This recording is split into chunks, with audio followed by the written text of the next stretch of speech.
Secret room నుంచి హౌస్లోకి అడుగుపెట్టబోతున్న Nikhil girl friend Kavya. Bigg Boss season 8లో నిఖిల్ అయితే టాస్క్స్ పరంగా చాలా బాగా రాణిస్తున్నాడు. కాకపోతే సోనియాతో తన ఫ్రెండ్షిప్ తనని ముంచేసేలా ఉంది. ఎంత బాగా టాస్క్ ఆడి తన క్లాన్ని ప్రొటెక్ట్ చేసుకుంటున్న సోనియాతో ఫ్రెండ్షిప్ వలన నిఖిల్కి చాలా ట్రోలింగ్ ఎదురు కావాల్సి వస్తుంది. అదేవిధంగా గేమ్లో విన్ అయ్యే ఛాన్సెస్ కూడా తగ్గిపోయేలా ఉన్నాయి.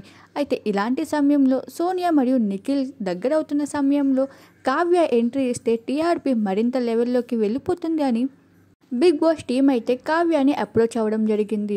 మ్యాక్సిమం వైల్డ్ కార్డ్ ఎంట్రీ లాగా కావ్య హౌస్లోకి అడుగు పెట్టబోతుంది అంటూ చాలా వార్తలు కూడా బయటికి వస్తున్నాయి. మరియు కావ్యను నిఖిల్ని ఒకేసారి హౌస్లోకి చూశాక తన ఫ్యాన్స్ అందరూ అయితే కావ్యకి సపోర్ట్ చేయబోతున్నారు. ఇప్పటికే కావ్య తన సపోర్ట్ ఎప్పుడు నిఖిల్కి అంటూ చెప్పుకుంటూ వచ్చింది.